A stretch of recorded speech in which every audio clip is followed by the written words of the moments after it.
What is going on, everyone? Welcome back to another edition. I'm Mike, and if you're brand new to the channel, please feel free to smash that subscribe button so I can see you again next time. However, if you're coming back and you're not subscribed as of yet, well, why? Come join me on this awesome adventure where I talk about all movies, all Back to the Future, all Adventure Days, all kind of brand new stuff coming to the channel very shortly. But today is a first of its kind. Well, firstly, I've got to give a special shout out to an awesome person called Laurie. So Laurie, if you're watching this, thank you so much for sending me an early screener and giving me a chance to review a movie early before its initial release, and it's called A Father's Legacy. I did have a title in kind of production called The Old Man and the Pond. However, I do believe A Father's Legacy suits the film a lot better. The premise of this movie is around a guy called Nick. After committing a criminal activity, is on the run from the law. And while he's on the run in the law, he is coming out to the middle of the forest where he comes across this old lake house who is owned by a character called Billy, who played by Tobin Bell. While he's on the run from the law, he keeps Billy captive, and while they're stuck in this uncomfortable situation where Billy's a hostage in his own house, have the two actually been brought together for a reason? One big praise I can give this movie right from the get-go is it made me think. When you guys watch a movie or TV series nowadays,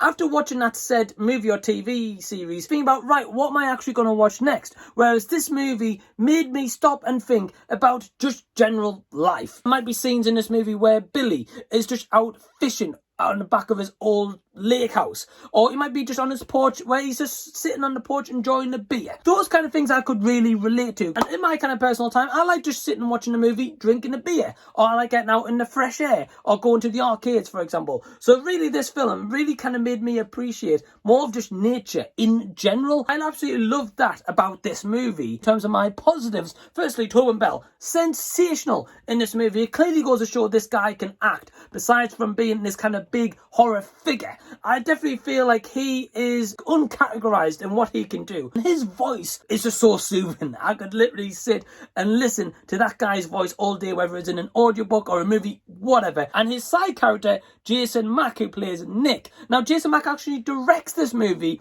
and when I've actually checked up, he's done kind of a couple of short movies before. He starred in like The Vampire Diaries, which I've actually never seen. So you could say that this is kind of his directorial debut. And I've got to admit, for a directorial debut, he actually does pretty well. I actually like the chemistry between him and Tobin Bell, and I felt like it kind of resonated on screen, where you kind of cared about these two getting to know each other through this kind of hostile situation. And the cinematography in this movie is awesome. Again, I love just the shots of whether it's Tobin Bell with his fishing rod, or it's out on the porch drinking a beer. The cinematography at times, fantastic. I was impressed by it.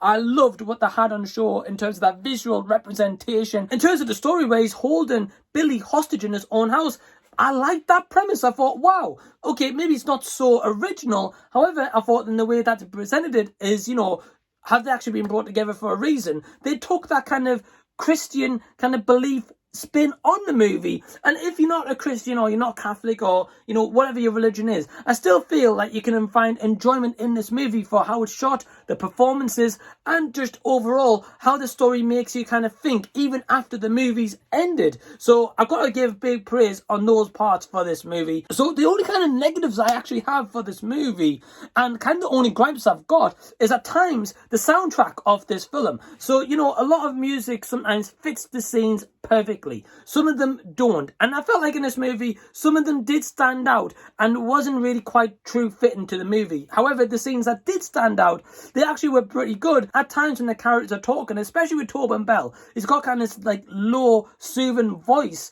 at times.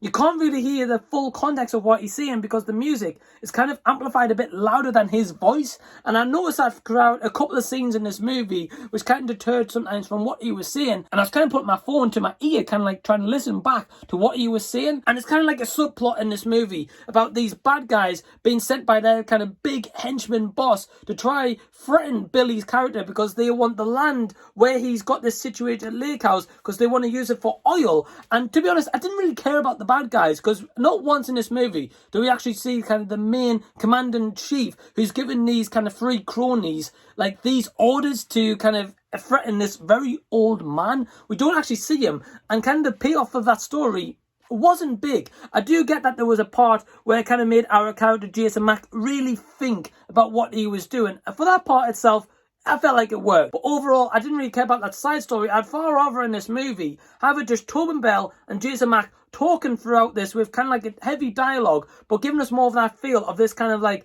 father or like missing son friendship, or this bond that these two actually really created. Because at times the chemistry between these two leads are fantastic. I feel that there was odd times where Jason Mack, like his performance was a little bit too forced, but it didn't really deter me from my overall thoughts of this movie. And guys, I'm going to be honest, I actually really enjoyed A Father's Legacy, and my overall score for the movie is...